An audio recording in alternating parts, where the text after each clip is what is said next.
Hi guys, എല്ലാവർക്കും നമസ്കാരം കേട്ടോ. അതിലാണ് ഇപ്രാവശ്യം ബർത്ത്ഡേ ആയിട്ട് ഒരുപാട് പേര് ചോദിച്ചാണ് കേട്ടോ എന്താണ് ബർത്ത്ഡേ ആയിട്ട് സ്പെഷ്യല്, എന്തായിരുന്നു വിശേഷങ്ങളെന്നൊക്കെ. നമുക്ക് നാട്ടിൽ നിന്ന് ചെറിയൊരു കൊറിയർ വന്നിട്ടുണ്ടായിരുന്നേ.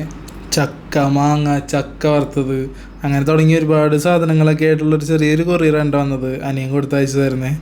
അപ്പോൾ അതിൻ്റെ ഒപ്പം നമുക്കൊരു സ്പെഷ്യൽ സാധനം വന്നിട്ട് മാങ്ങ വേവിച്ച് കൊടുത്തയച്ചിട്ടുണ്ടായിരുന്നു മാമ്പഴപ്പുളിശ്ശേരി വയ്ക്കാനായിട്ട്. അപ്പോൾ ഇപ്രാവശ്യത്തെ സ്പെഷ്യൽ മാമ്പഴപ്പുളിശ്ശേരി തന്നെയാണ് കേട്ടോ. അങ്ങനെ പൊട്ടിച്ച പാടെ പിന്നെ വെയിറ്റ് ചെയ്യാൻ നിന്നൊന്നുമില്ല, വേഗം കറി വയ്ക്കാൻ തുടങ്ങി കേട്ടോ. നാട്ടിലൊക്കെ ആയിരുന്നുണ്ടെങ്കിൽ ഈ സമയമാകുമ്പോൾ എല്ലാ ദിവസവും തന്നെ ചക്കയും മാങ്ങയൊക്കെ തന്നെയാണ് എല്ലാ ദിവസവും ഉണ്ടാവാറുള്ളത്. നമ്മളിവിടെ ഇപ്പോൾ വന്നിട്ട് ഏകദേശം 1.5 കൊല്ലത്തിന് മേലെ. ഈ സമയത്തിനിടയിൽ ആദ്യമായിട്ടാണ് നമുക്ക് ഇങ്ങനെ മാങ്ങയും ചക്കയൊക്കെ കിട്ടുന്നതും അത് കഴിക്കാനുള്ളൊരു ഭാഗ്യം ഉണ്ടാവുന്നതും.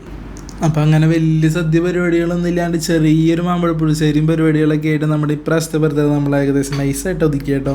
വീഡിയോസ് ഇഷ്ടപ്പെട്ട് കഴിഞ്ഞിട്ടുണ്ടെങ്കിൽ കമൻറ്റ് ചെയ്യാനും ലൈക്ക് ചെയ്യാനും ഷെയർ ചെയ്യാനൊക്കെ മറക്കരുതെന്ന് പറഞ്ഞുകൊണ്ട് ഞാൻ നിർത്താനേ. അപ്പോൾ അടുത്ത വീഡിയോ ആയിട്ട് ഉടനെ കാണാം.